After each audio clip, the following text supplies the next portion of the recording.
आज मैं आपको एक ऐसी कहानी सुनाने जा रहा हूं जो हमारे देश के नाम से जुड़ी है। ये कहानी है कुरुवंश की उत्पत्ति की, महाभारत के महान पात्रों की और सबसे बढ़कर प्रेम, वियोग और पुनर्मिलन की। तो चलिए शुरू करते हैं इस अद्भुत यात्रा को। सृष्टि के आदि में जब ब्रह्मा जी ने इस संसार की रचना की तो उनसे एक ऐसी वंशावली का जन्म हुआ जो आगे चलकर भारतवर्ष का आधार बनी।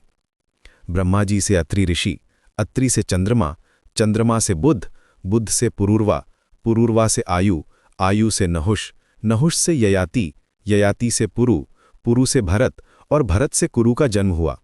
इसी कुरुवंश में आगे चलकर महाराज शांतनु हुए, जिनके पुत्र थे भीष्म पितामह।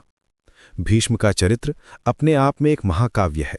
उन्होंने अपने पिता शांतनु के प्रेम के लिए आजीवन ब्रह्मचर्य का व्रत लिया और इच्छा मृत्यु का वरदान पाया। लेकिन आज की कहानी भीष्म की नहीं, बल्कि उनके पूर्वज राजा दुष्यंत और शकुंतला की है। राजा दुष्यंत एक दिन शिकार खेलते हुए कण्व ऋषि के आश्रम पहुंचे।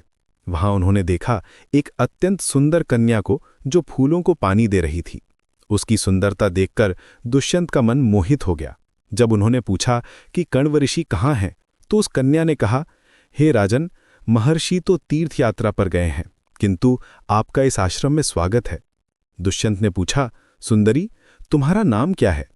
कन्या ने उत्तर दिया, मेरा नाम शकुंतला है और मैं कण्व ऋषि की पुत्री हूं। यह सुनकर दुष्यंत को आश्चर्य हुआ। उन्होंने कहा, महर्षि तो आजन्म ब्रह्मचारी हैं, फिर आप उनकी पुत्री कैसे हुई? शकुंतला ने अपनी कहानी बताई। वास्तव में मेरे माता पिता मेनका और विश्वामित्र हैं। जब मैं छोटी थी तो मेनका ने मुझे इस आश्रम में छोड़ दिया था। कण्व ऋषि ने मेरा पालन पोषण किया है। जन्म देने वाला, पोषण करने वाला तथा अन्न देने वाला, ये तीनों ही पिता कहे जाते हैं। इस प्रकार कण्व ऋषि मेरे पिता हुए। दुष्यंत का हृदय शकुंतला के प्रति प्रेम से भर गया। उन्होंने कहा, शकुंतले, तुम क्षत्रिय कन्या हो। यदि तुम्हें किसी प्रकार की आपत्ति ना हो तो मैं तुमसे विवाह करना चाहता हूं।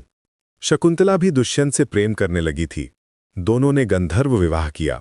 कुछ दिन बाद दुष्यंत ने कहा, प्रियतमे, मुझे अब अपना राजकार्य देखने के लिए हस्तिनापुर प्रस्थान करना होगा। महर्षि कण्व के तीर्थ यात्रा से लौट आने पर मैं तुम्हें यहां से विदा करा के अपने राजभवन में ले जाऊंगा। जाते समय उन्होंने शकुंतला को अपनी अंगूठी दी और कहा कि ये उनके प्रेम का प्रतीक है।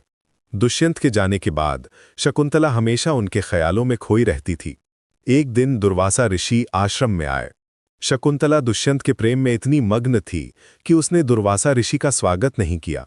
क्रोधित होकर दुर्वासा ऋषि ने कहा, बालिके, मैं तुझे शाप देता हूं कि जिस किसी के ध्यान में लीन होकर तूने मेरा निरादर किया है वो तुझे भूल जाएगा।